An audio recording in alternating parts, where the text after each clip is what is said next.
Hello everyone, I am Xerix Lord Sentinel, and welcome back to CG4. The action continues! The Spanish are gathering spices, which are quite valuable, but time is almost out for this round of resources. The Morning Star has returned from her trip to the archipelago and carries a hold of gold from the lucrative center island. The Spanish are quite taken with this island and make plans to return. The Sea Duck and Noble Swan prepare to jump through the whirlpool, with the Virtuous Wind already far ahead of them both, thanks to a successful same action twice from Sai.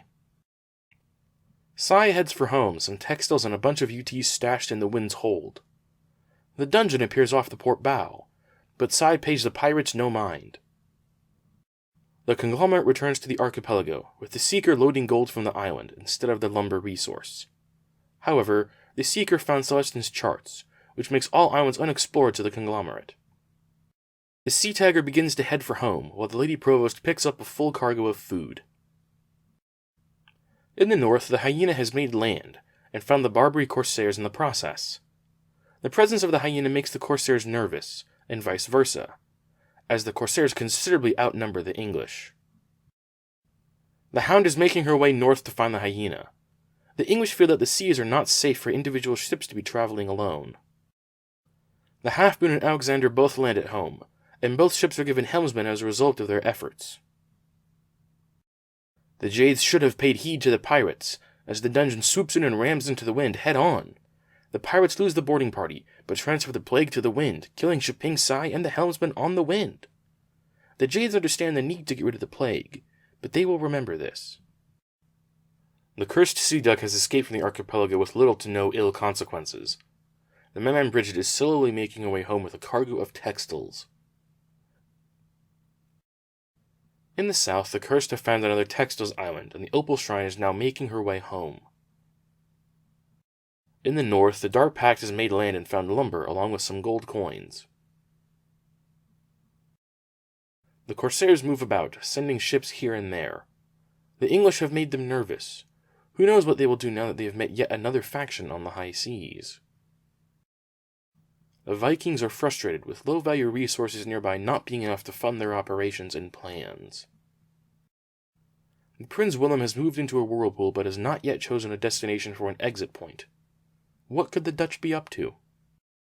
The Matuku was directed toward a metals island, as per a UT she carried. The French finished their turn by launching La Belle Étoile. With space limited at their home island, the French would be wise to construct a colony soon. With that, the current resource values expired and new values were needed. A 3 came up for value, making textiles and lumber the best resources. These values would hold for the next 5 rounds. The Spanish saw the value of their spices drop somewhat with the resource change, but continue operations as planned. The Virtuous Wind considers firing on the dungeon, but decides against it, instead sailing on and making for home. The Noble Swan and Sea Duck jumped through the whirlpool and both emerged safe at the whirlpool ring around the Spanish Spice Island. The Spanish take notice, but not much more. The Seeker fails at her SAT and passes the Gaki on her way back to home. The Windfish still carries plague and hopes to potentially give the UT to another ship that passes through the archipelago. If such an opportunity does not arise, they should most likely escort the Gaki to and from the center island. The Hyena turns south and makes for home, passing the Hound. The two crews wave greetings to one another as they pass. With textiles now valuable, the English are met with a conundrum. Estimating that even with helmsman crew, it will take at least 3 turns to get to the closest textile island, and the resource counter will only last for 5 turns, not long enough to get there and back with textiles still valuable. In the end, the English decide to break from the previous doctrine and send the Alexander on her own back to the textile island, to at least try and gather some of the resource, while the Half Moon turns south to make the trip to the food island. At the end of their turn, the English launch the HMS Dover with a helmsman. They are not sure yet where to send the Dover, but are glad to have a durable gold runner in their fleet. And that wraps up this report. With textiles now valuable, most factions stand to gain a reasonable amount of gold. The situation in the north will be particularly interesting, with 3 different factions so far sharing a textiles island.